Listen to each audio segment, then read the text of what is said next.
Programme Ranjit नगारा देख रहे सारे दर्शकों ਨੂੰ मैं सरबजीत ਸਿੰਘ ਘੁਮਾਣ ਫਤਿਹ ਅਰਜ ਕਰਦਾ ਹਾਂ ਜੀ। ਵਾਹਿਗੁਰੂ ਜੀ ਕਾ ਖਾਲਸਾ ਵਾਹਿਗੁਰੂ ਜੀ ਕੀ ਫਤਿਹ। ਦਿੱਲੀ ਦੇ ਵਿੱਚ ਕਾਲੇ ਕਾਨੂੰਨਾਂ ਦੇ ਖਿਲਾਫ ਜਿਹੜਾ ਸੰਘਰਸ਼ ਚੱਲ ਰਿਹਾ ਉਹ ਬੜਾ ਦਿਨੋਂ ਦਿਨ ਕਾਮਯਾਬੀ ਵੱਲ ਵਧ ਰਿਹਾ, ਬੜਾ ਸਖਤ ਹੁੰਦਾ ਜਾ ਰਿਹਾ ਤੇ ਮੋਦੀ ਸਰਕਾਰ ਵੀ ਆਪਦੀਆਂ ਜਿਹੜੀਆਂ ਸਾਜ਼ਿਸ਼ਾਂ ਨੇ, ਆਪਦੀਆਂ ਜਿਹੜੀਆਂ ਭੈੜੀਆਂ ਚਾਲਾਂ ਨੇ ਇਸ ਸੰਘਰਸ਼ ਨੂੰ ਕਮਜ਼ੋਰ ਕਰਨ ਲਈ ਉਹ ਦਿਨੋਂ ਦਿਨ ਹੋਰ ਤੇਜ਼ ਕਰਦੀ ਜਾ ਰਹੀ ਆ। ਤੇ ਇਹਦੇ ਨਤੀਜੇ ਵਜੋਂ ਸੰਘਰਸ਼ ਵਾਲੀਆਂ ਧਿਰਾਂ ਦੇ ਵਿੱਚ ਥੋੜੀ ਬਹੁਤੀ ਤਲਖੀ ਆਉਣੀ ਸੁਭਾਵਿਕ ਹੈ। ਇਹੀ ਕਾਰਨ ਆ ਕਿ ਜਦੋਂ ਪਿਛਲੇ ਦਿਨਾਂ ਦੇ ਵਿੱਚ ਇਸ ਸੰਘਰਸ਼ ਦੀ ਜਿਸ ਤਰੀਕੇ ਨਾਲ ਬੱਲੇ ਬੱਲੇ ਹੁੰਦੀ ਰਹੀ ਆ ਕਿ ਐਡਾ ਵੱਡਾ ਸੰਘਰਸ਼ ਇੰਨੀ ਵੱਡੀ ਸ਼ਾਂਤੀ ਦੇ ਨਾਲ ਜਿਹੜਾ ਕੰਮ ਚੱਲ ਰਿਹਾ ਹੋਵੇ ਤੇ ਇੱਕ ਨਿੱਕੀ ਜਿਹੀ ਵੀ ਅਸ਼ਾਂਤੀ ਵਾਲੀ ਘਟਨਾ ਨਾ ਵਾਪਰੀ ਹੋਵੇ ਤੇ ਇਸ ਗੱਲ ਦੀ ਚਰਚਾ ਸਾਰੇ ਸੰਸਾਰ ਵਿੱਚ ਹੋ ਰਹੀ ਹੋਵੇ ਤੇ ਉਸ ਸੰਘਰਸ਼ ਦੇ ਵਿੱਚ ਹੁਣ ਬਹੁਤ ਸਾਰੇ ਲੋਕਾਂ ਨੂੰ ਇਉਂ ਲੱਗਣ ਲੱਗ ਗਿਆ ਕਿ ਜਿਹੜਾ ਕੁਝ ਹੁਣ ਤੱਕ ਹੋਣਾ ਸੀ ਉਹ ਹੋ ਗਿਆ, ਹੁਣ ਆਪਾਂ ਨੂੰ ਥੋੜਾ ਜਿਹਾ ਤਿੱਖਾ ਕੰਮ ਕਰਨਾ ਚਾਹੀਦਾ। ਕਿਸਾਨ ਜਥੇਬੰਦੀਆਂ ਦੀ ਲੀਡਰਸ਼ਿਪ ਤੋਂ ਜਿਹੜੇ ਲੋਕ ਆਸ ਲਾਈ ਬੈਠੇ ਸੀ ਕਿ ਕੋਈ ਸਖਤ ਪ੍ਰੋਗਰਾਮ ਦੇਣਗੇ, ਉਹਨਾਂ ਦੀ ਤਸੱਲੀ ਨਹੀਂ ਹੋਈ ਹੈਗੀ। ਜਿਹੜੇ ਐਲਾਨ ਉਹਨਾਂ ਨੇ ਕੀਤੇ ਆ ਕਿ ਜੀ ਜਦੋਂ ਮੋਦੀ ਬੋਲੂਗਾ ਉਦੋਂ ਆਪਾਂ ਜਿਹੜੀਆਂ ਨੇਗੀਆਂ ਥਾਲੀਆਂ ਖੜਕਾਵਾਂਗੇ, ਜਿਵੇਂ ਕਰੋਨਾ ਵਾਲੇ ਦਿਨਾਂ 'ਚ ਬੀਜੇਪੀ ਨੇ ਖੜਕਵਾਈਆਂ ਸੀ। ਇੱਦਾਂ ਦੇ ਜਿੰਨੇ ਵੀ ਐਲਾਨ ਕੀਤੇ ਨੇ ਤਕਰੀਬਨ ਸਾਰਿਆਂ ਦੇ ਬਾਰੇ ਹੀ ਸੋਸ਼ਲ ਮੀਡੀਆ ਦੇ ਉੱਤੇ ਕਾਫੀ ਜ਼ਿਆਦਾ ਨਾਵਾਚਕ ਗੱਲਾਂ ਸੁਣਨ ਪੜ੍ਹਨ ਨੂੰ ਮਿਲ ਰਹੀਆਂ ਨੇ। ਪਰ ਮੇਰਾ ਅੱਜ ਵੀ ਇਹ ਮੰਨਣਾ ਹੈ ਕਿ ਇਸ ਲੀਡਰਸ਼ਿਪ ਨੂੰ ਇਹ ਕਹਿਣ ਦਾ ਮੌਕਾ ਨਹੀਂ ਦੇਣਾ ਚਾਹੀਦਾ ਕਿ ਜੇ ਸਾਡੇ ਹਿਸਾਬ ਨਾਲ ਚੱਲਦੇ ਰਹਿੰਦੇ, ਜਿਵੇਂ ਅਸੀਂ ਕਹਿੰਦੇ ਸੀ ਜੇ ਉਵੇਂ ਚੱਲਦੇ ਰਹਿੰਦੇ ਤਾਂ ਕਾਮਯਾਬ ਹੋ ਜਾਣਾ ਸੀ। ਸੋ ਮੈਂ ਇਹ ਮੰਨਦਾ ਹਾਂ ਕਿ ਬੇਸ਼ੱਕ ਸਾਡੇ ਬਹੁਤ ਸਾਰੇ ਸੱਜਣਾਂ ਦੇ ਇਹਨਾਂ ਨਾਲ, ਇਹਨਾਂ ਐਲਾਨਾਂ ਨਾਲ ਜਿਹੜੇ ਮਨ ਨੇ ਉਹ ਸਹਿਮਤ ਨਹੀਂ ਹੈਗੇ, ਪਰ ਇਸ ਅਸਹਿਮਤੀ ਦੇ ਬਾਵਜੂਦ ਇਸ ਮੌਕੇ ਵਿਰੋਧ ਕਰਕੇ, ਇਸ ਮੌਕੇ ਇਤਰਾਜ਼ ਜਤਾ ਕੇ ਇਹ ਜ਼ਰੂਰ ਕਹਿਣਾ ਚਾਹੀਦਾ ਕਿ ਸਾਡੀ ਤਸੱਲੀ ਤਾਂ ਨਹੀਂ ਹੈਗੀ ਪਰ ਅਸੀਂ ਤੁਹਾਡਾ ਨਾਲ ਆ, ਕਿਉਂਕਿ ਅਸੀਂ ਨਹੀਂ ਚਾਹੁੰਦੇ ਹੈਗੇ ਕੱਲ੍ਹ ਨੂੰ ਤੁਸੀਂ ਕਹੋ ਸਾਡੀਆਂ ਲੱਤਾਂ ਖਿੱਚਦੇ ਰਹੇ ਤੇ ਅਸੀਂ ਤਾਂ ਇਸ ਚੀਜ਼ ਦੇ ਵਿੱਚ ਕਾਮਯਾਬ ਹੋ ਜਾਣਾ ਸੀ। ਸੋ ਸਿੱਖ ਨਜ਼ਰੀਏ ਤੋਂ ਜੋ ਦੇਖਿਆ ਜਾਵੇ ਤਾਂ ਇਸ ਸੰਘਰਸ਼ ਵਿੱਚ ਬਹੁਤ ਕੁਝ ਇਹੋ ਜਿਹਾ ਵਾਪਰ ਰਿਹਾ ਜਾਂ ਕਿਹਾ ਜਾ ਰਿਹਾ ਜਿਹੜਾ ਪ੍ਰਵਾਨ ਕਰਨਾ ਔਖਾ ਹੈ। ਸਿੱਖ ਆਇਡੈਂਟੀਟੀ ਨੂੰ, ਸਿੱਖ ਹੋਂਦ ਹਸਤੀ ਨੂੰ ਬਚਾਉਣ ਦੇ ਲਈ ਜਿਨ੍ਹਾਂ ਲੋਕਾਂ ਨੇ ਐਡਾ ਵੱਡਾ ਸੰਘਰਸ਼ ਲੜਿਆ, ਏਡੀ ਵੱਡੀ ਜੰਗ ਲੜੀ ਆ, ਉਹ ਹੁਣ ਇਸ ਗੱਲ ਨੂੰ ਕਿਵੇਂ ਬਰਦਾਸ਼ਤ ਕਰ ਸਕਦੇ ਆ ਕਿ ਕੋਈ ਉੱਠ ਕੇ ਉਹਨਾਂ ਨੂੰ ਕਵੇ ਵੀ ਤੁਸੀਂ ਆਪਦਾ ਜਿਹੜਾ ਧਰਮ ਆ ਜਾਂ ਧਾਰਮਿਕ ਬਿੰਬ ਨੇ ਵੀ ਉਹਨਾਂ ਦੀ ਹੁਣ ਪਰਵਾਹ ਨਾ ਕਰੋ। ਇਹੀ ਕੁਛ ਤਾਂ ਭਾਰਤ ਦਾ ਹਿੰਦੂਤਵਾ ਚਾਹੁੰਦਾ ਹੈਗਾ ਕਿ ਸਿੱਖ ਆਪਦੀ ਹੋਂਦ ਹਸਤੀ ਜਿਹੜੀ ਆ, ਆਇਡੈਂਟੀਟੀ ਜਿਹੜੀ ਆ, ਉਹਨੂੰ ਤਿਆਗ ਦੇਣ। ਤੇ ਕੁਝ ਇਹੋ ਜਿਹੀਆਂ ਗੱਲਾਂ ਹੀ ਇਸ ਅੰਦੋਲਨ ਵਿੱਚ ਸ਼ਾਮਲ ਹੋਏ ਕੁਝ ਸੱਜਣਾਂ ਨੇ ਬੜੇ ਟੇਢੇ ਮੇਢੇ ਤਰੀਕੇ ਨਾਲ ਕਹੀਆਂ ਨੇ। ਹਾਂ, ਇੰਨਾ ਕੁ ਜ਼ਰੂਰ ਹੈ ਕਿ ਗੱਲ ਕਹਿਣ ਵੇਲੇ ਹਰੇਕ ਦਾ ਅੰਦਾਜ਼ ਵੱਖਰਾ, ਕੋਈ ਬੜੇ ਮਾਸੂਮੀਅਤ ਭਰੇ ਤਰੀਕੇ ਨਾਲ, ਕੋਈ ਸੂਝਵਾਨ ਬਣ ਕੇ ਤੇ ਕੋਈ ਸਿੱਧਮ ਸਿੱਧਾ ਤਲਖੀ ਨਾਲ ਕਹਿੰਦਾ ਹੈ ਕਿ ਸਿੱਖਾਂ ਨੂੰ ਚਾਹੀਦਾ ਕਿ ਉਹ ਆਪਦੇ ਧਰਮ ਦੇ ਬਾਰੇ ਬਾਹਲੀ ਚਿੰਤਾ ਨਾ ਕਰਨ ਤੇ ਇਸ ਅੰਦੋਲਨ ਨੂੰ ਜਿਹੜਾ ਹੈਗਾ ਉਹਨਾਂ ਦੇ ਧਰਮ ਕਰਕੇ ਕੋਈ ਨੁਕਸਾਨ ਨਾ ਹੋ ਜੇ। ਹੁਣ ਜਦੋਂ ਇਹੋ ਜਿਹੀਆਂ ਗੱਲਾਂ ਕਰੋਗੇ ਤਾਂ ਸਿਆਪਾ ਤਾਂ ਪੈਣਾ ਹੀ ਆ। ਕਿਹੜਾ ਸਿੱਖ ਆ ਜਿਹੜਾ ਆਪਦੇ ਧਰਮ ਦੇ ਉੱਤੇ ਅਟੈਕ ਸੁਣ ਕੇ ਚੁੱਪ ਰਹਿ ਜਾਊਗਾ? ਪਰ ਉਦੋਂ ਹੀ ਸਾਨੂੰ ਇਹ ਕਹਿਣਾ ਪੈਂਦਾ ਹੈ ਕਿ ਸਿੱਖੋ ਦੁਖੀ ਤਾਂ ਬੜੇ ਆ ਇਹਨਾਂ ਤੋਂ, ਇਹ ਆਪਦੀਆਂ ਹਰਕਤਾਂ ਤੋਂ ਬਾਜ਼ ਨਹੀਂ ਆ ਰਹੇ। ਜਦੋਂ ਕਿ ਮੈਂ ਜਾਂ ਹੋਰ ਬਹੁਤ ਸਾਰੇ ਭਾਈਚਾਰੇ ਨੇ ਇਹ ਗੱਲ ਸਮਝਾਉਣੀ ਚਾਹੀ ਹੈ ਕਿ ਅਸੀਂ ਆਪਦੇ ਅਕੀਦੇ ਨੂੰ, ਆਪਦੀ ਸੋਚ ਨੂੰ ਤਿਆਗ ਕੇ ਤੁਹਾਡੇ ਸੰਘਰਸ਼ ਦਾ ਹਿੱਸਾ ਨਹੀਂ ਬਣੇ। ਅਸੀਂ ਇਸ ਸੰਘਰਸ਼ ਦਾ ਹਿੱਸਾ ਇਸ ਕਰਕੇ ਬਣੇ ਆ ਕਿ ਇਹ ਪੂਰੇ ਪੰਜਾਬ ਦਾ ਜਾਂ ਪੂਰੇ ਭਾਰਤ ਦਾ ਸਾਂਝਾ ਅੰਦੋਲਨ ਬਣਨਾ ਚਾਹੀਦਾ। ਤੋ ਇਸ ਸੰਘਰਸ਼ ਵਿੱਚ ਜਿਵੇਂ ਕੋਈ ਹਿੰਦੁਸਤਾਨ ਜਿੰਦਾਬਾਦ ਕਹਿਣ ਵਾਲਾ ਬੰਦਾ ਹੈ, ਉਵੇਂ ਹੀ ਖਾਲਿਸਤਾਨ ਜਿੰਦਾਬਾਦ ਕਹਿਣ ਵਾਲਾ ਵੀ ਹੈ। ਉਵੇਂ ਹੀ ਅੱਡ-ਅੱਡ ਵਿਚਾਰਧਾਰਾਵਾਂ ਵਾਲੇ ਲੋਕਾਂ ਦਾ ਇਸ ਅੰਦੋਲਨ ਵਿੱਚ ਏਕਾ ਤੇ ਇਤਫਾਕ ਹੀ ਦੁਸ਼ਮਣ ਨੂੰ ਵਿਪਤਾ ਪਾਉਂਦਾ ਹੈ। ਪਰ ਜੇਕਰ ਕਾਠੀਆਂ ਲਾਉਣ ਬਹਿ ਜਾਾਂਗੇ ਫੇਰ ਕੰਮ ਔਖਾ ਹੋ ਜਾਊਗਾ ਵੀ ਅਸੀਂ ਤੇਰੇ ਤੇ ਕਾਠੀ ਲਾਤੀ, ਤੂੰ ਸਾਡੇ ਤੇ ਕਾਠੀ ਲਾਤੀ, ਤੇ ਕੰਮ ਸਾਰਾ ਹੀ ਵਿਗੜ ਜਾਊਗਾ। ਸੋ ਇਸ ਮੌਕੇ ਜਦੋਂ ਕਿ ਬਹੁਤ ਵੱਡੇ ਪੱਧਰ ਦੇ ਉੱਤੇ ਇਸ ਅੰਦੋਲਨ ਨੂੰ ਹਮਾਇਤ ਮਿਲ ਰਹੀ ਆ, ਅਸੀਂ ਇਹ ਵੀ ਜਾਣਦੇ ਆ ਕਿ ਜੋ ਕੁਝ ਪੰਜਾਬ ਨੇ ਕਰ ਵਿਖਾਇਆ ਹੈ ਉਹ ਮੋਦੀ ਸਰਕਾਰ ਨੂੰ ਬਰਦਾਸ਼ਤ ਨਹੀਂ ਹੋ ਰਿਹਾ, ਤੇ ਕਾਲੇ ਕਾਨੂੰਨਾਂ ਵਾਲੇ ਇਸ ਅੰਦੋਲਨ ਤੋਂ ਮਗਰੋਂ ਉਹ ਪੰਜਾਬ ਨੂੰ, ਸਿੱਖਾਂ ਨੂੰ ਖਾਸ ਤੌਰ ਤੇ ਅਕਲ ਦੇਣ ਦੇ ਲਈ ਵੀ ਕੋਈ ਨਾ ਕੋਈ ਵਿਉਂਤਬੰਦੀ ਕਰਨਗੇ ਕਿ ਤੁਸੀਂ ਸਾਡੀ ਚੱਲਣ ਨਹੀਂ ਦਿੱਤੀ। ਐਮਰਜੈਂਸੀ ਦੇ ਖਿਲਾਫ ਜਦੋਂ ਸਿੱਖਾਂ ਨੇ ਪੰਜਾਬ ਤੋਂ ਅੰਦੋਲਨ ਸ਼ੁਰੂ ਕੀਤਾ ਸੀ ਤਾਂ ਉਹਦੇ ਬਦਲੇ ਵਿੱਚ ਇੰਦਰਾ ਗਾਂਧੀ ਨੇ ਸਾਡੇ ਨਾਲ ਜੋ ਕੁਝ ਕੀਤਾ ਅਸੀਂ ਭੁੱਲੇ ਨਹੀਂ ਹੈ।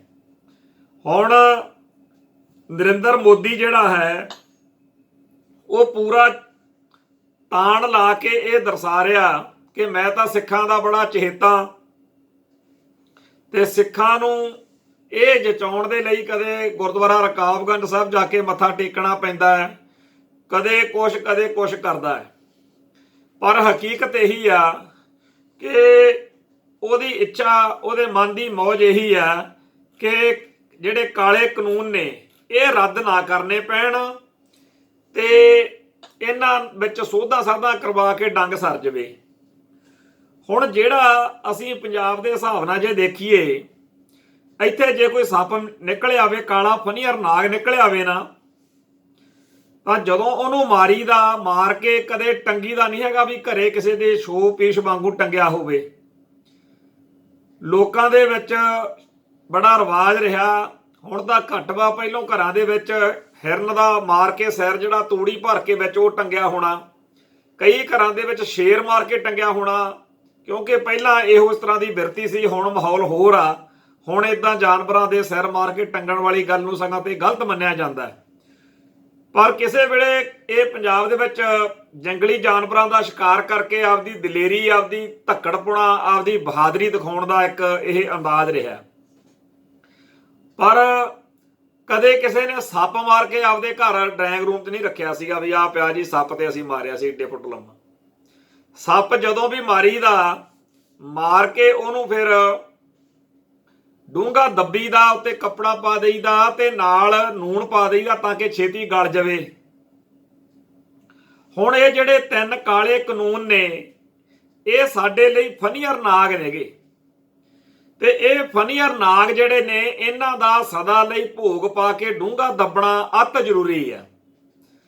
ਪਰ ਨਰਿੰਦਰ ਮੋਦੀ ਦੀ ਸਰਕਾਰ ਦਾ ਇੱਕ ਨਕਾਤੀ ਪ੍ਰੋਗਰਾਮ ਫੜਿਆ ਹੋਇਆ ਹੈ ਕਿ ਜਦੋਂ ਜੀ ਆਪਾਂ ਇਹ 'ਚ ਸੋਧਾਂ ਕਰਤੀਆਂ, ਜਦੋਂ ਇਹਦੇ ਵਿੱਚ ਰਿਹਾਈ ਕੁਛ ਨਾ, ਫਿਰ ਇਹ ਤੁਹਾਨੂੰ ਕੀ ਦੰਦੀਆਂ ਵੱਢਦੇ ਆ, ਇਹਨਾਂ ਨੂੰ ਇੱਕ ਖਾਲੀ ਡੱਬੇ ਵਾਂਗੂ ਪਿਆ ਰਹਿਣ ਦਿਓ। ਤੁਹਾਨੂੰ ਇਹ ਕਾਨੂੰਨ ਜਿਹੜੇ ਨੇ ਅਸੀਂ ਸੋਧਾਂ ਕਰਕੇ ਤੁਹਾਡੇ ਕੰਮ ਦੀਆਂ ਗੱਲਾਂ ਵਿੱਚ ਪਾ ਦਿੰਨੇ ਆ, ਅਸੀਂ ਆਹ ਕਰ ਦਿੰਨੇ ਆ ਤੇ ਉਹ ਕਰ ਦਿੰਨੇ।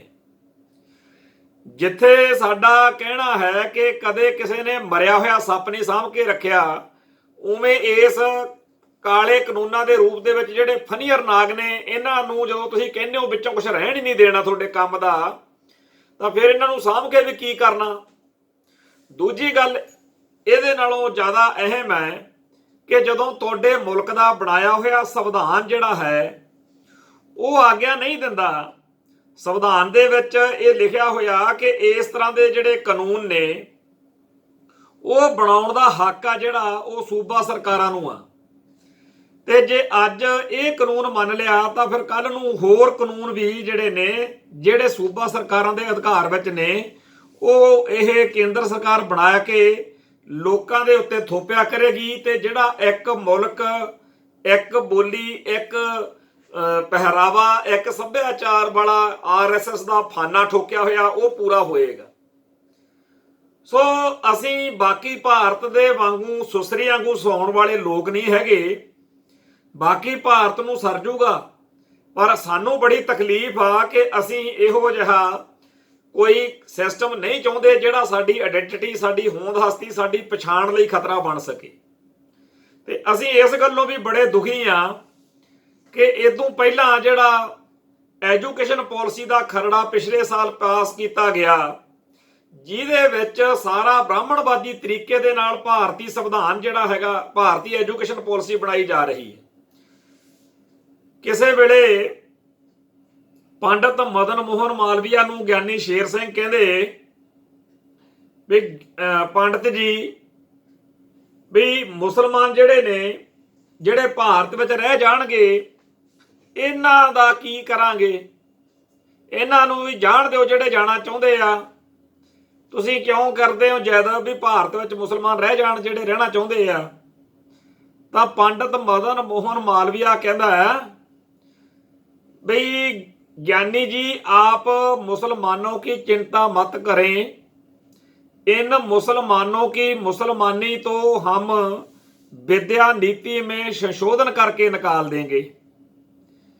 ਹੁਣ ਗਿਆਨੀ ਸ਼ੇਰ ਸਿੰਘ ਨੂੰ ਉਦੋਂ ਸੋਚਣਾ ਚਾਹੀਦਾ ਸੀ ਕਿ ਜਿਹੜੇ ਮੁਸਲਮਾਨਾਂ ਦੀ ਮੁਸਲਮਾਨੀ ਕੱਢਣ ਨੂੰ ਫਿਰਦੇ ਆ, ਇਹ ਸਿੱਖਾਂ ਦੀ ਸਿੱਖੀ ਵੀ ਕੱਢਣਗੇ। ਤੇ ਉਹਦਾ ਰਿਜ਼ਲਟ ਅੱਜ ਸਾਡੇ ਸਾਹਮਣੇ ਆ। ਜਿਹੜੇ ਲੋਕ ਇਸ ਵੇਲੇ ਸਿੱਖ ਜਜ਼ਬਾਤਾਂ ਦੇ ਬਿਲਕੁਲ ਉਲਟ ਭੁਗਤ ਜਾਂਦੇ ਆ, ਤੁਸੀਂ ਬੜੇ ਇਹੋ ਜਿਹੇ ਲੋਕ ਦੇਖੇ ਹੋਣਗੇ ਜਿਹੜੇ ਪੜ੍ਹੇ ਲਿਖੇ ਆ, ਜਿਨ੍ਹਾਂ ਕੋਲੇ ਬੜੀਆਂ ਵੱਡੀਆਂ ਡਿਗਰੀਆਂ ਨੇ, ਬੜੇ ਉਹ ਵੱਡੀਆਂ ਪੋਸਟਾਂ ਤੇ ਹੋਣਗੇ, ਉਹਨਾਂ ਸਾਰਿਆਂ ਦੇ ਅੰਦਰ ਧਰਮ ਪ੍ਰਤੀ ਉਹੋ ਜਿਹਾ ਜਜ਼ਬਾ ਨਹੀਂ ਹੈਗਾ ਜਿਹੋ ਜਿਹਾ ਅਨਪੜ੍ਹ ਜਾਂ ਘੱਟ ਪੜ੍ਹੇ ਸਿੱਖਾਂ ਦੇ ਮਨਾਂ ਵਿੱਚ। ਜਿਹੜਾ ਸਿੱਖ ਸਾਹਿਬ ਸ੍ਰੀ ਗੁਰੂ ਗ੍ਰੰਥ ਸਾਹਿਬ ਨੂੰ ਸਿੱਧੇ ਤੌਰ ਤੇ ਜਾਣਦਾ, ਕਰਦਾ, ਮੰਨਦਾ ਹੈ, ਜਿਹੜਾ ਬਾਣੀ ਪੜ੍ਹਦਾ ਤੇ ਇਤਿਹਾਸ ਨਾਲ ਜੁੜਿਆ ਹੋਇਆ, ਉਹਦੀ ਸੋਚ, ਉਹਦੀ ਉਡਾਰੀ ਕੁਝ ਹੋਰ ਤਰ੍ਹਾਂ ਦੀ ਹੈ। ਪਰ ਜਿਹਨੂੰ ਭਾਰਤੀ ਵਿਦਿਅਕ ਪ੍ਰਣਾਲੀ ਨੇ ਤਿਆਰ ਕੀਤਾ ਸਿੱਖ ਨੂੰ, ਉਹਦਾ ਕੁਝ ਹੋਰ ਤਰ੍ਹਾਂ ਦਾ ਸਿਸਟਮ ਹੁੰਦਾ। ਬੜੇ ਇਹੋ ਜਿਹੇ ਲੋਕ ਦੇਖੀਦੇ ਆ ਜਿਹੜੇ ਬੜੀਆਂ ਸੋਹਣੀਆਂ ਬਹਿਸਾਂ ਦਲੀਲਾਂ ਦਿੰਦੇ ਆ ਕਿ ਕੇਸ ਰੱਖਣ 'ਚ ਕੀ ਆ ਜੀ, ਵਾਲ ਬਣਾ ਲੈਣੇ ਚਾਹੀਦੇ ਆ, ਘੋਣ ਮੋਣ ਹੋਣਾ ਬੜਾ ਵਧੀਆ ਗੱਲ ਆ ਜੀ।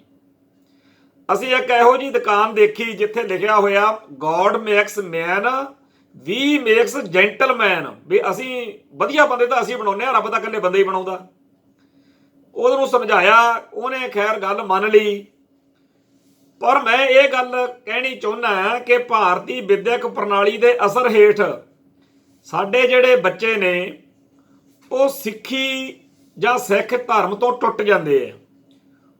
ਉਹਨਾਂ ਦੇ ਅੰਦਰ ਨਾਸਤਿਕਤਾ ਦਾ ਜ਼ੋਰ ਵੀ ਵੱਧਦਾ, ਉਹਨਾਂ ਦੇ ਅੰਦਰ ਆਸਤਕਪੁਣਾ ਵੀ ਟੁੱਟਦਾ ਘਟਦਾ, ਤੇ ਉਹਨਾਂ ਅੰਦਰ ਹਿੰਦੂਇਜ਼ਮ ਪ੍ਰਤੀ ਜਿਹੜਾ ਹੈਗਾ ਮੋਹ ਜਾਗਦਾ। ਇੱਥੇ ਪੰਜਾਬ ਦੇ ਵਿੱਚ ਅਸੀਂ ਇਹੋ ਜਿਹੇ ਹਿੰਦੂ ਪਰਿਵਾਰਾਂ ਨੂੰ ਜਾਣਦੇ ਹਾਂ ਜਿਨ੍ਹਾਂ ਦਾ ਜਦੋਂ ਆਰੀਆ ਸਮਾਜ ਨੇ ਉਹਨਾਂ ਨੂੰ ਦੱਸਿਆ ਇਸ ਸਦੀ ਦੇ ਸ਼ੁਰੂ ਵਿੱਚ, ਪਿਛਲੀ ਸਦੀ ਦੇ ਸ਼ੁਰੂ ਵਿੱਚ, ਕਿ ਇਹ ਜਿਹੜਾ ਹਿੰਦੂ ਧਰਮ ਆ ਇਹਦੇ 'ਚ ਆਹ ਗੱਲਾਂ ਇਦਾਂ ਗਲਤ ਨੇ, ਹੋਰ ਕਈ ਪਾਸਿਆਂ ਤੋਂ ਜਿਹੜਾ ਸਮਝ ਲੱਗੀ ਜਦੋਂ ਪੰਜਾਬੀ ਹਿੰਦੂ ਨੂੰ, ਤਾਂ ਉਹ ਸਿੱਖ ਇਜ਼ਮ ਵੱਲ ਮੁੜ ਰਿਹਾ ਸੀ। ਪਰ ਜਦੋਂ ਸਿੱਖੀ ਵੱਲ ਨੂੰ ਹਿੰਦੂਆਂ ਦਾ ਝੁਕਾਅ ਹੋਇਆ ਤਾਂ ਉਹ ਬਹੁਤ ਵੱਡੀ ਗਿਣਤੀ ਦੇ ਵਿੱਚ ਗੁਰਦੁਆਰਾ ਸਾਹਿਬਾਨ, ਦਰਬਾਰ ਸਾਹਿਬ ਨੂੰ ਜਾਂ ਹੋਰਨਾਂ ਸਿੱਖ ਧਰਮ ਦੇ ਜਿਹੜੇ ਅਸਥਾਨ ਸੀ ਉਧਰ ਨੂੰ ਮੁੜ ਰਹੇ ਸੀ। ਤਾਂ ਉਹਨਾਂ ਵੇਲਿਆਂ ਦੇ ਵਿੱਚ ਹੀ ਪੰਜਾਬ ਦੇ ਵਿੱਚ ਨਕਲੀ ਨਿਰੰਕਾਰੀਆਂ ਦਾ ਸਿੱਖਾਂ ਨਾਲ ਕਲੈਸ਼ ਹੋ ਗਿਆ, ਜਿਸ ਤੋਂ ਬਾਅਦ ਵਿੱਚ ਪੰਜਾਬ ਦੇ ਵਿੱਚ ਖੜਕੇ ਦੜਕੇ ਵਾਲਾ ਮਾਹੌਲ ਬਣ ਗਿਆ, ਖਾੜਕੂਵਾਦ ਆ ਗਿਆ। ਤੇ ਕਈ ਇਹੋ ਜਿਹੇ ਪਰਿਵਾਰ ਜਿਹੜੇ ਜੇਕਰ ਮਾਹੌਲ ਸਖਾਵਾਂ ਰਹਿੰਦਾ ਸ਼ਾਇਦ ਉਹ ਸਿੰਘ ਸੱਜ ਚੁੱਕੇ ਹੁੰਦੇ, ਉਹ ਫਿਰ ਪਿੱਛੇ ਮੁੜ ਗਏ। ਪਰ ਉਹਨਾਂ ਪਰਿਵਾਰਾਂ ਨੇ ਕਿਉਂਕਿ ਹਿੰਦੂ ਧਰਮ ਦੀਆਂ ਘਾਟਾਂ ਕਮਜ਼ੋਰੀਆਂ ਨੂੰ ਜਾਣ ਲਿਆ ਸੀਗਾ, ਉਹ ਫਿਰ ਸਿੱਖ ਧਰਮ ਵੱਲ ਨੂੰ ਤਾਂ ਨਾ ਮੁੜੇ, ਉਹ ਫਿਰ ਰਾਧਾ ਸਵਾਮੀ ਡੇਰਾ ਬਿਆਸ ਵੱਲ ਨੂੰ ਤੁਰ ਗਏ। ਮੈਂ ਇਹੋ ਜਿਹੇ ਪੰਡਤ ਪਰਿਵਾਰਾਂ ਨੂੰ ਜਾਣਦਾ ਜਿਨ੍ਹਾਂ ਦੀਆਂ ਸਾਡੇ ਨਾਲ ਜਦੋਂ ਕਿਤੇ ਚਰਚਾ ਹੁੰਦੀ ਆ, ਉਹ ਕਹਿੰਦੇ ਵੀ ਜੇਕਰ ਪੰਜਾਬ 'ਚ ਖਾੜਕੂਵਾਦ ਵਾਲਾ ਦੌਰ ਨਾ ਆਇਆ ਹੁੰਦਾ, ਦੋਨਾਂ ਭਾਈਚਾਰਿਆਂ 'ਚ ਇੰਨੀ ਕਸ਼ੀਦਗੀ, ਇੰਨੀ ਤਲਖੀ ਨਾ ਵਧੀ ਹੁੰਦੀ, ਤਾਂ ਅਸੀਂ ਸ਼ਾਇਦ ਡੇਰਾ ਬਿਆਸ ਵਾਲਾ ਰਾਹ ਵਿੱਚ ਸਟਾਪੇਜ ਆ ਜਿਹੜਾ ਉਹ ਨਾ ਲੈਂਦੇ, ਫਿਰ ਸਿੱਧੇ ਅਸੀਂ ਸਿੰਘ ਸੱਜ ਜਾਣਾ ਸੀਗਾ। ਮੈਂ ਉਹਨਾਂ ਨੂੰ ਕਹਿਣਾ ਵੀ ਹੁੰਨਾ ਕਿ ਇਹ ਤਾਂ ਤੁਹਾਡੇ ਕਹਿਣ ਦੀ ਗੱਲ ਆ, ਮੈਂ ਤਾਂ ਇਹੋ ਜਿਹੇ ਪੰਡਤ ਪਰਿਵਾਰਾਂ ਨੂੰ ਜਾਣਦਾ, ਹਿੰਦੂ ਪਰਿਵਾਰਾਂ ਨੂੰ ਜਾਣਦਾ ਜਿਨ੍ਹਾਂ ਦੇ ਬੱਚੇ ਅੰਮ੍ਰਿਤਧਾਰੀ ਸਿੰਘ ਬਣ ਕੇ ਖਾਲਿਸਤਾਨੀ ਸੰਘਰਸ਼ ਦੇ ਵਿੱਚ ਜੂਝਦੇ ਹੋਏ ਸ਼ਹੀਦ ਹੋਏ ਆ। ਇਹੋ ਜਿਹੇ ਇੱਕ ਦੋ ਨਹੀਂ, ਬੜੇ ਹੀ ਪਰਿਵਾਰ ਨੇ ਜਿਨ੍ਹਾਂ ਦੇ ਪਰਿਵਾਰਾਂ ਦੇ ਵਿੱਚੋਂ ਸਿੰਘ ਜਿਹੜੇ ਨੇ ਉਹ ਜਦੋਂ ਸ਼ਹੀਦ ਹੋ ਗਏ, ਕਈ ਵਾਰੀ ਜਦੋਂ ਕਿਸੇ ਨਾਲ ਗੱਲ ਕਰੀਦੀ ਆ ਤੇ ਉਹ ਬੰਦਾ ਹੈਰਾਨ ਜਿਹਾ ਹੋ ਜਾਂਦਾ ਵੀ ਬਲਦੀਪ ਸਿੰਘ ਫੂਲ, ਰਾਮਪੁਰਾ ਫੂਲ ਤੋਂ, ਉਹ ਸ਼ਰਮੇ ਪਰਿਵਾਰ ਦਾ ਪੰਡਤਾਂ ਦਾ ਮੁੰਡਾ ਸੀਗਾ। ਤੇ ਇਵੇਂ ਹੀ ਹੋਰ ਮਾਲਵੇ ਦੇ ਵਿੱਚ ਕਈ ਇਹੋ ਜਿਹੇ ਜਿਹੜੇ ਹਿੰਦੂ ਪਰਿਵਾਰਾਂ ਦੇ ਬੱਚੇ ਸੀਗੇ ਸਿੰਘ ਸਜੇ, ਤੇ ਉਹ ਸਿੱਖੀ ਲਈ ਜਾਨਾਂ ਵਾਰ ਗਏ। ਇਹੋ ਜਿਹੇ ਜਿਹੜੇ ਬਹੁਤ ਸਾਰੇ ਹਿੰਦੂਆਂ ਦੇ ਵਿੱਚੋਂ ਸਿੰਘ ਸੱਜ ਕੇ ਖਾਲਿਸਤਾਨੀ ਸੰਘਰਸ਼ ਵਿੱਚ ਆ ਕੇ ਜਾਨਾਂ ਵਾਰ ਗਏ, ਉਹਨਾਂ ਸਾਰਿਆਂ ਦੇ ਉੱਤੇ ਸਿੱਖੀ ਦੀ ਚੜ੍ਹਦੀ ਕਲਾ ਦਾ ਅਸਰ ਸੀਗਾ। ਪਰ ਜਿਨ੍ਹਾਂ ਉੱਤੇ ਸਿੱਖਾਂ ਦੇ ਘਰੇ ਜਨਮ ਲੈਣ ਤੋਂ ਬਾਅਦ ਵੀ ਸਿੱਖੀ ਦਾ ਅਸਰ ਨਹੀਂ ਪਿਆ, ਉਲਟਾ ਉਹਨਾਂ ਨੇ ਹੋਰ ਰਾਹ ਫੜ ਲਏ। ਉਹਨਾਂ ਵਿੱਚੋਂ ਬਹੁਤੇ ਜ਼ਿਆਦਾ ਕਾਮਰੇਡੀ ਖਿਆਲਾਂ ਵਾਲੇ ਬਣੇ ਤੇ ਕਾਮਰੇਡਾਂ ਦੇ ਅਸਰ ਹੇਠ ਉਹਨਾਂ ਨੇ ਸਿੱਖ ਸੰਘਰਸ਼ ਦਾ ਡਟ ਕੇ ਵਿਰੋਧ ਕੀਤਾ। ਤੇ ਜਦੋਂ ਕੋਈ ਇਹੋ ਜਿਹਾ ਅੰਦੋਲਨ, ਕੋਈ ਇਹੋ ਜਿਹਾ ਸੰਘਰਸ਼ ਚੱਲ ਰਿਹਾ ਹੋਵੇ ਤੇ ਉਹਦੇ ਉਲਟ ਖੜ ਕੇ ਉਹਨਾਂ ਨੂੰ ਵੰਗਾਰਿਆਂਗੇ, ਲਲਕਾਰਾਂਗੇ, ਤਾਂ ਫਿਰ ਕਈ ਵਾਰ ਮਾਮਲਾ ਜਿਹੜਾ ਹੱਥੋਂ ਨਿਕਲ ਜਾਂਦਾ। ਸੋ ਬਹੁਤ ਸਾਰੇ ਇਹੋ ਜਿਹੇ ਲੋਕ ਜਿਹੜੇ ਜੰਮੇ ਤਾਂ ਸਿੱਖ ਪਰਿਵਾਰਾਂ 'ਚ ਸੀ, ਪਰ ਖਾੜਕੂਆਂ ਨੂੰ ਚੜਾਉਣ ਵਾਲੀਆਂ ਹਰਕਤਾਂ ਕਰ ਕਰਕੇ ਉਹਨਾਂ ਨੇ ਮਾਹੌਲ ਬਣਾਇਆ ਕਿ ਉਹਨਾਂ ਨੂੰ ਫਿਰ ਖਾਲਿਸਤਾਨੀਆਂ ਸਿੰਘਾਂ ਨੇ ਗੋਲੀਆਂ ਮਾਰ ਕੇ ਕਤਲ ਕੀਤੇ, ਮਾਰੇ ਉਹਨਾਂ ਨੂੰ। ਉਹੋ ਜਿਹਾ ਚੋਂ ਕਈਆਂ ਨੂੰ ਰਵੀਸ਼ ਕੁਮਾਰ ਨੇ ਪਰਸੋਂ ਚੌਥੇ ਪ੍ਰੋਗਰਾਮ ਕਰਕੇ ਇੱਕ ਦਿਨ ਬੜਾ ਦਿਖਾਇਆ ਵੀ ਇੰਡੀਅਨ ਸਟੇਟ ਕਹਿੰਦੀ ਆ ਵੀ ਇਹ ਜਿਹੜੇ ਕਿਸਾਨ ਅੰਦੋਲਨ ਵਾਲੇ ਨੇ ਵੀ ਇਹ ਤਾਂ ਜੀ ਅੱਤਵਾਦੀ ਨੇ, ਪਰ ਇਹ ਤਾਂ ਜੀ ਉਹਨਾਂ ਦੇ ਨਾਲ ਲੜਦੇ ਹੋਏ ਉਹਨਾਂ ਦੇ ਹੱਥੋਂ ਮਾਰੇ ਗਏ ਨੇ। ਖੈਰ, ਰਵੀਸ਼ ਨੂੰ ਜਿੰਨੀ ਕੁ ਜਾਣਕਾਰੀ ਉਹਨਾਂ ਨੇ ਦਿੱਤੀ ਹੋਣੀ ਆ ਉਨੀ ਕੁ ਉਹਨੇ ਬੋਲਤੀ, ਪਰ ਅਸਲੀਅਤ ਗੱਲ ਇਹ ਨਹੀਂ ਜਿਹੜੀ ਉਹਨੇ ਬੋਲੀ ਆ। ਹਕੀਕਤ ਇਹ ਆ ਕਿ ਪੰਜਾਬ ਦੇ ਹੱਕਾਂ ਲਈ ਜੂਝਣ ਵਾਲੇ ਉਹ ਸੂਰਵੀਰ ਯੋਧੇ ਜਿਨ੍ਹਾਂ ਨੇ ਇਸ ਸੰਘਰਸ਼ ਦੇ ਵਿੱਚ ਹਿੰਦੂ ਹਕੂਮਤ ਨਾਲ ਮੱਥਾ ਲਾਇਆ ਸੀ, ਉਹਨਾਂ ਖਾੜਕੂਆਂ ਨੂੰ ਇਹਨਾਂ ਨਾਲ ਕੋਈ ਸਮੱਸਿਆ ਨਹੀਂ ਸੀ। ਉਹ ਇਹਨਾਂ ਨੂੰ ਮਾਰ ਲਈ ਘਰਾਂ ਚੋਂ ਨਹੀਂ ਸੀ ਨਿਕਲੇ ਜਿਹੜੇ ਕਾਮਰੇਡ ਮਾਰੇ ਗਏ ਆ। ਹਾਂ, ਕਾਮਰੇਡਾਂ ਨੇ ਨਜਾਇਜ਼ ਪੰਗੇ ਲਏ ਤੇ ਇੰਡੀਅਨ ਸਟੇਟ ਤੋਂ ਹਥਿਆਰ ਲੈ ਕੇ ਖਾੜਕੂ ਧਾਰਾ ਦੇ ਉਲਟ ਖੜ ਗਏ। ਕਿਸੇ ਵੇਲੇ ਕਾਮਰੇਡ ਦਾ ਅਰਥ ਹੁੰਦਾ ਸੀ ਇੱਕ ਇਹੋ ਜਿਹਾ ਬਾਗੀ ਜਿਹੜਾ ਜ਼ੁਲਮ ਅਤੇ ਜ਼ਾਲਮ ਦੇ ਖਿਲਾਫ ਲੜਦਾ ਹੈ, ਪਰ ਖਾਲਿਸਤਾਨੀ ਖਾੜਕੂ ਵਿਚਾਰਧਾਰਾ ਦੌਰਾਨ ਉਹਨਾਂ ਦਾ ਇਹ ਪੱਖ ਜਿਹੜਾ ਬੁਰੀ ਤਰ੍ਹਾਂ ਨੰਗਾ ਹੋ ਗਿਆ। ਇਹ ਉਸ ਇੰਡੀਅਨ ਸਟੇਟ ਦੇ ਹੱਥ ਟੋਕੇ ਬਣ ਕੇ ਉਸ ਸਟੇਟ ਦੇ ਖਿਲਾਫ ਲੜ ਰਹੇ ਯੋਧਿਆਂ ਦੇ ਰਾਹ ਦੇ ਵਿੱਚ ਖੜ ਗਏ ਤੇ ਫਿਰ ਕਈ ਮਾਰੇ ਵੀ ਗਏ। ਪਰ ਉਸ ਚੀਜ਼ ਨੂੰ ਆਪਦੀ ਗਲਤੀ ਮੰਨਣ ਦੀ ਬਜਾਏ ਜਿਹੜੇ ਸਿਆਣੇ ਲੋਕ ਸੀਗੇ ਉਹ ਤਾਂ ਅੱਜ ਮੰਨਦੇ ਆ, ਜਿਨ੍ਹਾਂ ਨੂੰ ਸਮਝ ਹੈ ਕਿ ਜਿਹੜੇ 1978 ਤੋਂ ਚੱਲੇ ਸੰਘਰਸ਼ ਵਾਲੇ ਸੀ ਉਹ ਆਪਦੀ ਹੋਂਦ ਹਸਤੀ ਲਈ ਲੜ ਰਹੇ ਸੀਗੇ ਤੇ ਕਾਮਰੇਡਾਂ ਨੂੰ ਰਾਹ 'ਚ ਪੰਗੇ ਨਹੀਂ ਸੀ ਲੈਣੇ ਚਾਹੀਦੇ। ਪਰ ਹੁਣ ਇਸ ਸੰਘਰਸ਼ ਦੇ ਦਿਨਾਂ ਵਿੱਚ ਵੀ ਕਈ ਬੰਦੇ ਇਹੋ ਜਿਹੇ ਹੈਗੇ ਆ ਜਿਨ੍ਹਾਂ ਦੇ ਅੰਦਰ ਇਹ ਕੀੜਾ ਵੜਿਆ ਹੋਇਆ ਵੀ ਅਸੀਂ ਸਿੱਖਾਂ ਨੂੰ ਤੇ ਸਿੱਖੀ ਨੂੰ ਨੀਵਾਂ ਦਿਖਾਉਣਾ। ਸੋ ਭਾਰਤੀ ਵਿੱਦਿਆ ਪ੍ਰਣਾਲੀ ਦੇ ਅਸਰ ਹੇਠ ਇਹਨਾਂ ਲੋਕਾਂ ਦੇ ਸਿੱਖਾਂ ਦੇ ਘਰਾਂ ਵਿੱਚ ਜਨਮ ਲੈਣ ਤੋਂ ਬਾਅਦ ਵੀ ਉਹ ਅੰਦਰ ਇਹਨਾਂ ਦੇ ਸਿੱਖੀ ਵਾਲਾ ਮਾਦਾ ਜੇ ਨਹੀਂ ਹੈਗਾ ਤਾਂ ਇਹ ਸਮਝ ਲਓ ਵੀ ਜਿਹੜੀ ਐਜੂਕੇਸ਼ਨ ਪਾਲਿਸੀ ਨੇ ਪਹਿਲਾਂ ਇਹੋ ਜਿਹੇ ਕਾਮਰੇਡ ਟਾਈਪ ਦੇ ਬੰਦੇ ਤਿਆਰ ਕੀਤੇ ਨੇ ਜਿਹੜੇ ਪੰਜਾਬ ਦੇ ਯੋਧਿਆਂ ਦੇ ਖਿਲਾਫ ਲੜ ਸਕਦੇ ਆ, ਪੰਜਾਬ ਦੇ ਹੱਕਾਂ ਲਈ, ਪੰਜਾਬ ਦੇ ਹਿੱਤਾਂ ਲਈ ਜੂਝਣ ਵਾਲਿਆਂ ਦੇ ਖਿਲਾਫ ਡਟ ਸਕਦੇ ਆ ਤੇ ਉਹਨਾਂ ਦੇ ਹੱਥੋਂ ਮਾਰੇ ਜਾ ਸਕਦੇ ਆ। ਤਾਂ ਜਿਹੜੀ ਐਜੂਕੇਸ਼ਨ ਪਾਲਿਸੀ ਪੰਜਾਬ ਦੇ ਵਿੱਚ ਜਾਂ ਸਾਰੇ ਭਾਰਤ ਵਿੱਚ ਹੁਣ ਆਰਐਸਐਸ ਦੇ ਏਜੰਡੇ ਹੇਠ ਆਉਣੀ ਹੈ ਉਹ ਪਹਿਲਾਂ ਨਾਲੋਂ ਵੀ ਜ਼ਿਆਦਾ ਖਤਰਨਾਕ ਹੋਊਗੀ। ਉਹ ਤਾਂ ਸਾਰੇ ਮੁਲਕ ਦੇ ਬੱਚਿਆਂ ਨੂੰ ਅਵਿਗਿਆਨਕ, ਅਨਸਾਇੰਟਿਫਿਕ ਤੇ ਮਨੁੱਖਤਾ ਵਿਰੋਧੀ ਜਿਹੜਾ ਦਿਮਾਗ ਆ ਉਹ ਬਣਾ ਦੂ ਉਹਨਾਂ ਸਾਰਿਆਂ ਦਾ। ਸੋ ਇਹ ਜਿਹੜੇ ਕਹਿੰਦੇ ਆ ਕਿ ਅਸੀਂ ਇਸ ਨਵੀਂ ਐਜੂਕੇਸ਼ਨ ਪਾਲਿਸੀ ਰਾਹੀਂ ਬੜੇ ਦੇਸ਼ ਭਗਤ ਬੱਚੇ ਪੈਦਾ ਕਰਾਂਗੇ, ਕਿਉਂਕਿ ਐਜੂਕੇਸ਼ਨ ਪਾਲਿਸੀ ਆ ਜਿਹੜੀ ਉਹ ਕਿਸੇ ਮੁਲਕ ਦੇ ਬੱਚਿਆਂ ਦਾ ਘਾੜਤ ਘੜਦੀ ਆ। ਉਹ ਜਿਹੋ ਜਿਹਾ ਬਣਦੇ ਆ ਉਹ ਐਜੂਕੇਸ਼ਨ ਨੀਤੀ ਰਾਹੀਂ ਬਣਦੇ ਆ, ਸਿੱਖਿਆ ਨੀਤੀ ਰਾਹੀਂ ਬਣਦੇ ਆ। ਸੋ ਅਜੇ ਤਾਂ ਸਾਡੀ ਜਿਹੜੀ ਆ ਉੱਥੇ ਕਿਸਾਨ ਮੋਰਚਾ ਲੱਗਿਆ ਹੋਇਆ ਉਹ ਇਕੱਲਾ ਇਸ ਗੱਲ ਦੇ ਲੱਗਿਆ ਹੋਇਆ ਕਿ ਪੰਜਾਬ ਦੀ ਕਿਸਾਨੀ ਨੂੰ ਨਵੇਂ ਮਾਡਲ ਦੀ ਲੋੜ ਤਾਂ ਹੈ।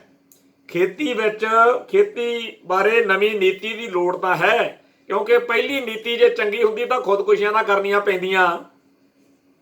ਪਰ ਜਿਹੜੇ ਤੁਸੀਂ ਆ ਹੁਣ ਲੈ ਕੇ ਆਏ ਹੋ ਇਹ ਤਾਂ ਸਿੱਧੇ ਸਿੱਧੇ ਵਪਾਰੀਆਂ ਦਾ ਹੱਥ ਮਜ਼ਬੂਤ ਕਰਨ ਵਾਲੀ ਗੱਲ ਆ ਤੇ ਕਿਸਾਨਾਂ ਨੂੰ ਮਾਰਨ ਵਾਲੀ ਗੱਲ ਆ। ਸੋ ਇਸ ਕਰਕੇ ਅਸੀਂ ਇਹਦਾ ਵਿਰੋਧ ਕਰਦੇ ਆ ਤੇ MSP ਜਿਹੜੀ ਆ ਜਾਂ ਮੰਡੀ ਜਿਹੜੀ ਪਹਿਲਾਂ ਚੱਲ ਰਹੀ ਆ ਉਹਦੀ ਤਾਂ ਸਾਨੂੰ ਲੋੜ ਹੈਗੀ ਹੋਈ ਆ। ਅਸੀਂ ਕੁਝ ਇਹੋ ਜਿਹੇ ਸੁਧਾਰ ਚਾਹੁੰਦੇ ਆ ਜਿਹਦੇ ਨਾਲ ਕਿਸਾਨ ਜਿਹੜਾ ਹੈ ਉਹ ਰੱਜ ਕੇ ਰੋਟੀ ਖਾ ਸਕੇ, ਉਹਨੂੰ ਖੁਦਕੁਸ਼ੀ ਨਾ ਕਰਨੀ ਪਵੇ ਤੇ ਉਹ ਤਰੱਕੀਆਂ ਮਾਣ ਫਿਰੇ। ਪਰ ਤਰੱਕੀਆਂ ਕਾਹਨੂੰ ਦੇਣੀਆਂ? ਤੁਸੀਂ ਤਾਂ ਉਹਦੀ ਜ਼ਮੀਨ ਖੋਹਣ ਵਾਲਾ ਹਿਸਾਬ ਬਣਾ ਰਹੇ ਆ ਤੇ ਕਹਿ ਇਹ ਰਹੇ ਹੋ ਕਿ ਫੇਰ ਕੀ ਹੋ ਗਿਆ ਜੇ ਬੱਦਲ ਚੜਿਆ ਹੋਇਆ, ਜੇ ਫੇਰ ਕੀ ਹੋ ਗਿਆ ਜੇ ਜਿਹੜਾ ਹੈਗਾ ਹੜ੍ਹ ਆਉਣ ਦਾ ਖਤਰਾ ਵਾ, ਫੇਰ ਕੀ ਹੋ ਗਿਆ ਜੇਕਰ ਫਲਾਣੇ ਇਲਾਕੇ 'ਚ ਹੜ੍ਹ ਆ ਵੀ ਗਿਆ, ਤੁਹਾਡੇ ਘਰ ਢਹਿ ਥੋੜੀ ਆ। ਮਤਲਬ ਜਦੋਂ ਘਰ ਢਹਿ ਗਏ ਫੇਰ ਬੋਲਿਓ। ਤੇ ਇਹੀ ਗੱਲ ਇਸ ਵੇਲੇ ਇਹਨਾਂ ਕਾਲੇ ਕਾਨੂੰਨਾਂ ਦੇ ਬਾਰੇ ਇਹਦੀ ਐਡਵੋਕੇਸੀ ਕਰਨ ਵਾਲਿਆਂ ਦੇ ਰਾਹੀਂ ਪ੍ਰਚਾਰੀ ਜਾ ਰਹੀ ਆ ਕਿ ਐਵੇਂ ਤੁਸੀਂ ਤਾਂ ਰੌਲਾ ਪਾਈ ਜਾਂਦੇ ਹੋ, ਅਜੇ ਕਿਹੜਾ ਕਾਲੇ ਕਾਨੂੰਨਾਂ ਕਰਕੇ ਕਿਸੇ ਦੀ ਜ਼ਮੀਨ ਖੋਹੀ ਗਈ ਆ। ਜਦੋਂ ਖੋਹੀ ਗਈ, ਜਦੋਂ ਕਾਨੂੰਨ ਬਣ ਗਿਆ, ਫਿਰ ਅਸੀਂ ਕਿਹੜੇ ਖੂਹ 'ਚ ਡਿੱਗਣਾ ਜਾ ਕੇ। ਸੋ ਇਸ ਮੌਕੇ ਇਕੱਲਾ ਕਾਲੇ ਕਾਨੂੰਨਾਂ ਦੇ ਖਿਲਾਫ ਨਹੀਂ, ਜਿਹੜਾ ਐਜੂਕੇਸ਼ਨ ਪਾਲਿਸੀ ਆ ਇਸ ਮੁਲਕ ਦੀ ਤੇ ਹੋਰ ਵੀ ਬਹੁਤ ਸਾਰੀਆਂ ਪਾਲਿਸੀਆਂ ਜਿਹੜੀਆਂ ਇਹਨਾਂ ਨੇ ਪਿਛਲੇ, ਕਿਉਂਕਿ ਉਦੋਂ ਆਹ ਬਾਦਲ ਹੁਣੀ ਨਾਲ ਸੀ, ਬਾਦਲ ਦਲ, ਤੇ ਜਿਹੜੀ ਹੈਗੀ ਆ ਬਿਨਾਂ ਸ਼ਰਤ ਸਮਰਥਨ ਦੇ ਕੇ ਇਹਨਾਂ ਨੇ ਬਹੁਤ ਸਾਰੇ ਇਹੋ ਜਿਹੇ ਕਾਨੂੰਨ ਪਾਸ ਕਰਵਾ ਦਿੱਤੇ ਆ। ਇਹਨਾਂ ਨੂੰ ਚਾਹੀਦਾ ਕਿ ਇਸ ਮੌਕੇ ਇਹ ਠੋਕ ਵਜਾ ਕੇ ਦੱਸਣ ਬਾਦਲ ਦਲ ਵਾਲੇ ਕਿ ਅਸੀਂ ਭਾਈ ਨਾਲ ਸੀਗੇ, ਆਹ ਕਾਲੇ ਕਾਨੂੰਨ ਜਿਹੜੇ ਆ ਪਾਸ ਹੋਏ ਨੇ ਤੇ ਇਹਨਾਂ ਕਾਨੂੰਨਾਂ ਦਾ ਆਪਾਂ ਨੂੰ ਵਿਰੋਧ ਕਰਨਾ ਚਾਹੀਦਾ।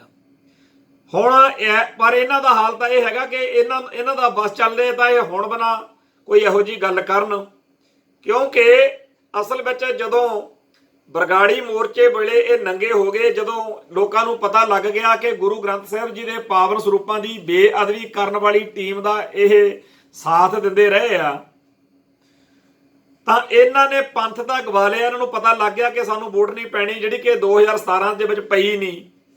ਹੁਣ ਇਹਨਾਂ ਨੂੰ ਇਸ ਵੇਲੇ ਲੱਗਦਾ ਕਿ ਜੇਕਰ ਅਸੀਂ ਕਾਲੇ ਕਾਨੂੰਨਾਂ ਦੇ ਖਿਲਾਫ, ਜਿਹੜੇ ਖੇਤੀ ਬਾਰੇ ਕਾਲੇ ਕਾਨੂੰਨ ਨੇ, ਜੇ ਅਸੀਂ ਬੰਦੇ ਦੇ ਪੁੱਤ ਨਾ ਬਣੇ ਤਾਂ ਸਾਨੂੰ ਹੁਣ ਜਿਹੜੀ ਮਾੜੀ ਮੋਟੀ ਵੋਟ ਪੈਂਦੀ ਆ ਉਹ ਵੀ ਚਲੇ ਜਾਣੀ ਹੈ। ਹੁਣ ਇਹਨਾਂ ਨੇ ਇਸ ਕਰਕੇ RSS ਦਾ, ਬਾਦਲ ਦਲ ਦਾ ਐਲਾਨੀਆ ਤੌਰ ਤੇ ਸਾਥ ਛੱਡਤਾ, ਪਰ ਅਜੇ ਵੀ ਇਹ ਚਰਚਾ ਬਰਕਰਾਰ ਆ ਕਿ ਇਹ ਇੱਕ ਸਿਆਸੀ ਤੌਰ ਦੇ ਉੱਤੇ ਇਹਨਾਂ ਨੇ ਢਕਵੰਜ ਕੀਤਾ।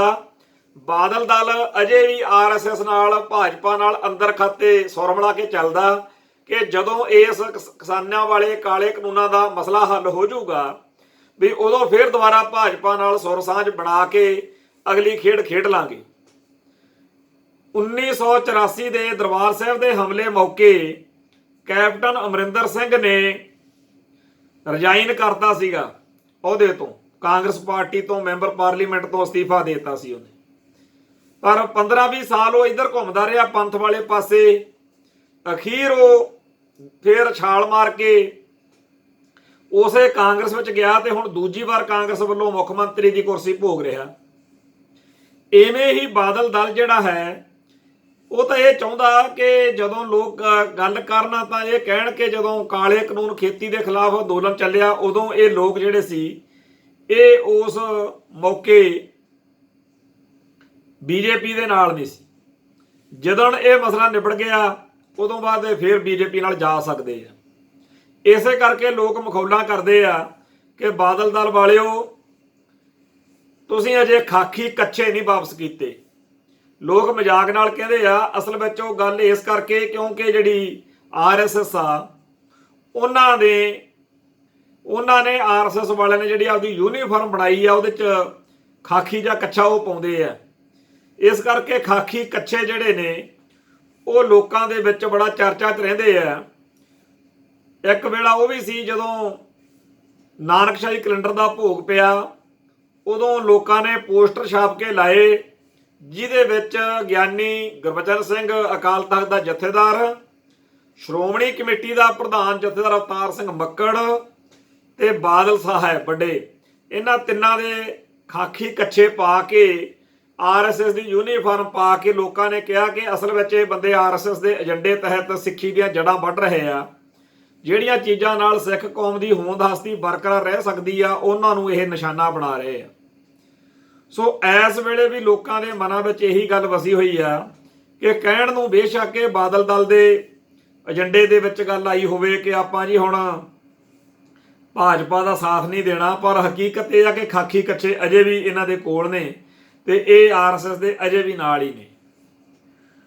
ਸੋ ਕਹਿਣ ਤੋਂ ਭਾਵ ਇਹ ਹੈ ਕਿ ਜਿਹੜਾ ਇਹ ਸੰਘਰਸ਼ ਆ ਇਹਦੇ ਵਿੱਚ ਇੰਨੇ ਜ਼ਿਆਦਾ ਅੱਡ-ਅੱਡ ਡਾਈਮੈਂਸ਼ਨ ਨੇ, ਅੱਡ-ਅੱਡ ਇਹਦੇ 'ਚ ਪੱਖ ਨੇ ਕਿ ਇੱਕ ਪਾਸੇ ਸਿੱਖ ਸਮੁੱਚੇ ਤੌਰ ਦੇ ਉੱਤੇ ਅੱਡ-ਅੱਡ ਜਿਹੜੇ ਸ਼ੇਡਸ ਨੇ ਸਾਰੇ ਇਕਜੁੱਟ ਹੋ ਕੇ ਇਸ ਸੰਘਰਸ਼ ਵਿੱਚ ਹਿੱਸਾ ਲੈ ਰਹੇ ਆ, ਪਰ ਸਿੱਖਾਂ ਤੋਂ ਆਸ ਕੀਤੀ ਜਾ ਰਹੀ ਆ ਕਿ ਇਹਨਾਂ ਨੂੰ ਆਪਦਾ ਧਰਮ ਕਰਮ ਤਿਆਗ ਦੇਣਾ ਚਾਹੀਦਾ।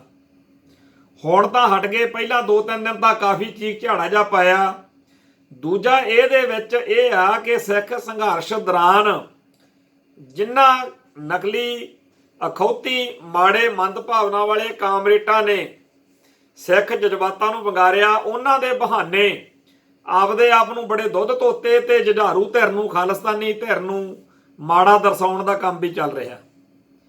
ਰਵੀਸ਼ ਨੇ ਜਿਹੜਾ ਪ੍ਰੋਗਰਾਮ ਕੀਤਾ ਉਹ ਐਵੇਂ ਨੇ ਕੀਤਾ, ਇਹਨਾਂ ਨੇ ਫੋਟੋਆਂ ਪ੍ਰੋਵਾਈਡ ਕੀਤੀਆਂ ਉਹਨਾਂ ਦੀਆਂ, ਤੇ ਜਿਹੜੇ ਉਹ ਠੋਕੇ ਆ ਉਹਨਾਂ ਨੂੰ ਠੋਕਣ ਵਾਲੇ ਹਜੇ ਤਾਂ ਬਾਹਲੇ ਇੱਥੇ ਬੈਠੇ ਜਿਹੜੇ ਦੱਸ ਸਕਦੇ ਆ ਕਿ ਕਿਹਨੂੰ ਕਿਉਂ ਮਾਰਿਆ। ਹੁਣ ਪੰਗਾ ਤਾਂ ਪਹਿਲਾਂ ਆਪ ਲੈਂਦੇ ਆ ਇਹ, ਜਿੱਦਣ ਉੱਥੋਂ ਸਟੇਜ ਤੋਂ ਖੜ ਕੇ ਕਹੋਗੇ ਵੀ ਇੱਥੋਂ ਘੋੜੇ ਲੈ ਜਾਓ, ਝੰਡੇ ਲਾ ਲਓ, ਭਾਈ ਮੂਹਰੇ ਰਿਐਕਸ਼ਨ ਆਊਗਾ, ਫਿਰ ਤੁਸੀਂ ਚੀਕਾਂ ਮਾਰ ਦਿਓ ਕਿ ਸਾਨੂੰ ਐਂ ਕਾਹਤੋਂ ਕਿਹਾ। ਜੇ ਤੁਸੀਂ ਉਹਨਾਂ ਬੰਦਿਆਂ ਨੂੰ ਵਡਿਆਓਗੇ ਜਿਨ੍ਹਾਂ ਨੂੰ ਸਿੰਘਾਂ ਨੇ ਸੋਧਿਆ, ਉਹਨਾਂ ਕਾਮਰੇਡਾਂ ਦੀਆਂ ਫੋਟੋਆਂ ਲਾ ਲਾ ਕੇ ਆਪਦੇ ਆਪ ਨੂੰ ਯੋਧੇ ਤੇ ਮਾਰਨ ਵਾਲਿਆਂ ਨੂੰ, ਉਹਨਾਂ ਜੁਝਾਰੂਆਂ ਨੂੰ ਅੱਤਵਾਦੀ ਕਹੋਗੇ, ਤਾਂ ਉਹਨਾਂ ਦੇ ਵਾਰਸ ਇਹੀ ਕਹਿਣਗੇ ਨਾ ਭਾਈ ਅਸੀਂ ਠੀਕ ਠੋਕੇ ਸੀ। ਤੋ ਇਹੋ ਜਿਹੀਆਂ ਜਿਹੜੀਆਂ ਚਬਰੀਕੀਆਂ ਜੀਆਂ ਨੇ ਜਦੋਂ ਤੱਕ ਕਰਨੋਂ ਬਾਜ ਨਹੀਂ ਆਉਂਦੇ ਉਹਨਾਂ ਟਾਈਮ ਕੰਮ ਬਣਨਾ ਮੁਸ਼ਕਲ ਆ। ਜਿਹੜਾ ਰਾਜੇਵਾਲ ਦਾ ਕੱਦ-ਬੁੱਤ ਸੀ, ਰਾਜੇਵਾਲ ਦੀ ਪਕੜ ਸੀ, ਉਹਦੀ ਇੰਨੀ ਕਦਰ ਸੀ, ਉਹ ਕਦਰ ਸਾਰੀ ਦੀ ਸਾਰੀ ਉਦੋਂ ਮਿੱਟੀ ਪਲੀਤ ਹੋ ਗਈ ਜਦੋਂ ਸਾਰਿਆਂ ਨੇ ਸੋਸ਼ਲ ਮੀਡੀਆ ਉੱਤੇ ਉਹਦਾ ਵਿਰੋਧ ਕੀਤਾ ਔਰ ਬਹੁਤ ਨੀਵੇਂ ਦਰਜੇ ਦਾ ਵਿਰੋਧ ਹੋਇਆ। ਪਰ ਉਹਨੇ ਜੇ ਗੱਲਾਂ ਕਹੀਆਂ ਤਾਂ ਵਿਰੋਧ ਹੋਇਆ। ਉਹ ਮੋਦੀ ਸਰਕਾਰ ਜਿਹੜੀ ਰਾਜੇਵਾਲ ਨੂੰ ਬਹੁਤ ਵੱਡਾ ਸਤਿਕਾਰ ਦਿੰਦੀ ਸੀ, ਤੋਪ ਸਮਝਦੀ ਸੀ, ਉਹਨੇ ਜਦੋਂ ਦੇਖਿਆ ਵੀ ਇਹਨੂੰ ਤਾਂ ਇਹਨਾਂ ਦੇ ਬੰਦੇ ਗਾਲਾਂ ਕੱਢੀ ਜਾਂਦੇ ਆ, ਉਹਨਾਂ ਦੇ ਮਨਾਂ ਵਿੱਚ ਵੀ ਆ ਗਿਆ ਵੀ ਏਡੀ ਕੋਈ ਗੱਲ ਨਹੀਂ ਹੈ। ਸੋ ਅਸੀਂ ਇਹ ਕਹਿਣਾ ਚਾਹੁੰਦੇ ਹਾਂ ਕਿ ਮੋਰਚੇ ਦੀ ਕਾਮਯਾਬੀ ਤੱਕ ਇਹ ਜਿਹੜੇ ਮੋਰਚੇ ਦੀ ਲੀਡਰਸ਼ਿਪ ਆ ਉਹ ਇਸ ਗੱਲ ਨੂੰ ਭੁੱਲ ਜੇ ਵੀ ਸਿੱਖੀ ਨੂੰ ਜਾਂ ਸਿੱਖਾਂ ਨੂੰ ਛੇੜਨਾ। ਤੁਸੀਂ ਬਾਅਦ ਵਿੱਚ ਚਾਅ ਜਿਹੜਾ ਲਾਉਣਾ ਉਹ ਲਾ ਲਿਓ। ਜਦੋਂ ਤੁਸੀਂ ਪੰਜਾਬ ਆ ਗਏ, ਸਾਡਾ ਸਿੱਖਾਂ ਦਾ ਸਿੱਖੀ ਦਾ ਜਿਹੜਾ ਤੁਸੀਂ ਮੀਟਰ ਪੱਟਣਾ ਉਹ ਪੱਟਦੇ ਹੋ। ਅੱਗੇ ਤੁਸੀਂ 40-50 ਸਾਲ ਤੋਂ ਲੱਗੇ ਹੀ ਹੋਏ ਹੋ, ਜਿਹੜਾ ਹੁਣ ਤੁਸੀਂ ਕੁਝ ਕਰ ਲੈਣਾ। ਤੁਸੀਂ ਇਸ ਮੌਕੇ ਸਿਰਫ ਇਹ ਗੱਲ ਰੱਖੋ ਕਿ ਜਿਵੇਂ ਮੈਂ ਅੱਗੇ ਵੀ ਕਈ ਵਾਰ ਗੱਲ ਆਖੀ ਆ, ਫੇਰ ਕਹਿਣਾ ਵੀ ਜਿਵੇਂ ਮੀਰ ਮੰਨੂ ਨੇ ਜਦੋਂ ਸਿੰਘਾਂ ਨਾਲ ਰਲ ਕੇ, ਮੀਰ ਮੰਨੂ ਦੀਆਂ ਫੌਜਾਂ ਤੇ ਸਿੱਖਾਂ ਦੀਆਂ ਫੌਜਾਂ ਨੇ ਰਲ ਕੇ ਅਹਿਮਦ ਸ਼ਾਹ ਅਬਦਾਲੀ ਦਾ ਟਾਕਰਾ ਕਰਨਾ ਸੀ, ਉਦੋਂ ਮੀਰ ਮੰਨੂ ਦੀਆਂ ਫੌਜਾਂ ਨੇ ਇਹ ਨਹੀਂ ਸੀ ਕਿਹਾ ਹੈਗਾ ਕਿ ਖਾਲਸੇ ਵਾਲੇ ਪਹਿਲੋਂ ਆਹ ਕੁਛ ਕਰਨ, ਨਾ ਖਾਲਸੇ ਨੇ ਕਿਹਾ ਸੀ ਵੀ ਆਹ ਕੁਛ ਉਹ ਕਰਨ। ਇਵੇਂ ਇਹ ਇੱਕ ਸਾਂਝੇ ਦੁਸ਼ਮਣ ਦੇ ਖਿਲਾਫ ਲੜਾਈ ਆ। ਇਹਦੇ ਵਿੱਚ ਇਹੋ ਜਿਹੇ ਫਾਨੇ ਜੇ ਨਾ ਫਸਾਓ ਤੇ ਸਿੱਧੀ ਸਿੱਧੀ ਲੜਾਈ ਰੱਖੋ ਤਾਂ ਕਿ ਆਪਾਂ ਦੁਸ਼ਮਣ ਤੋਂ ਫਤਿਹ ਹਾਸਲ ਕਰ ਸਕੀਏ। ਪਰ ਕਹਿਣਾ ਤਾਂ ਇਹ ਕਿ ਅਸੀਂ ਜੀ ਸਾਂਝੇ ਦੁਸ਼ਮਣ ਖਿਲਾਫ ਸਾਂਝੀ ਲੜਾਈ ਆ ਤੇ ਹਰ ਵੇਲੇ ਸਿੱਖ ਜਜ਼ਬਾਤਾਂ ਨਾਲ ਛੇੜਖਾਨੀਆਂ ਕਰਨੀਆਂ, ਇਹ ਕੋਈ ਬੰਦਿਆਂ ਵਾਲੀ ਗੱਲ ਨਹੀਂ। ਸੋ ਅਸੀਂ ਇਸ ਪ੍ਰੋਗਰਾਮ ਦੇ ਰਾਹੀਂ ਇਹੀ ਸੁਨੇਹਾ ਦੇ ਰਹੇ ਹਾਂ ਕਿ ਇਹ ਅੰਦੋਲਨ, ਇਹ ਸੰਘਰਸ਼ ਜਿਹੜਾ ਹੈ, ਇਹਦੀ ਲੀਡਰਸ਼ਿਪ ਜ਼ਿੰਮੇਵਾਰ ਬਣੇ। ਅਸੀਂ ਬਿਲਕੁਲ ਨਹੀਂ ਕਹਿੰਦੇ ਕਿ ਜਿਹੜੇ ਐਲਾਨ ਉਹਨਾਂ ਨੇ ਕੀਤੇ ਉਹਨਾਂ ਦਾ ਵਿਰੋਧ ਕਰੋ। ਇਤਰਾਜ਼ ਜਤਾਉਣਾ ਸੀ ਜਤਾਤਾ, ਪਰ ਜਿਵੇਂ ਉਹ ਕਹਿੰਦੇ ਉਵੇਂ ਕਰ ਲਓ। ਕੱਲ ਨੂੰ ਇਹ ਨਾ ਕਹਿਣਗੇ ਜੀ ਤੁਹਾਡੀ ਕਰਕੇ ਕੰਮ ਖਰਾਬ ਹੋ ਗਿਆ, ਨਹੀਂ ਅਸੀਂ ਤਾਂ ਥਾਲੀਆਂ ਥੋੜੀਆਂ ਖੜਕਾ ਕੇ ਕੰਮ ਕਰ ਹੀ ਲੈਣਾ ਸੀ। ਇਵੇਂ ਹੀ ਸਿੱਖ ਜਜ਼ਬਾਤਾਂ ਨੂੰ ਛੇੜਖਾਨੀਆਂ ਕਰਨ ਵਾਲੀਆਂ ਜਿਹੜੀਆਂ ਬਿਰਤੀਆਂ ਨੇ ਉਹਨਾਂ ਨੂੰ ਵੀ ਨੱਥ ਪਾਉਣ ਦੀ ਲੋੜ ਆ। ਸੋ ਇੰਨੀਆਂ ਬੇਨਤੀਆਂ ਕਹਿੰਦਾ ਹੋਇਆ ਫਤਿਹ ਅਰਜ਼ ਕਰਦਾ। ਨਾਨਕ ਨਾਮ ਚੜ੍ਹਦੀ ਕਲਾ, ਤੇਰੇ ਭਾਣੇ ਸਰਬੱਤ ਦਾ ਭਲਾ। ਵਾਹਿਗੁਰੂ ਜੀ ਕਾ ਖਾਲਸਾ, ਵਾਹਿਗੁਰੂ ਜੀ ਕੀ ਫਤਿਹ।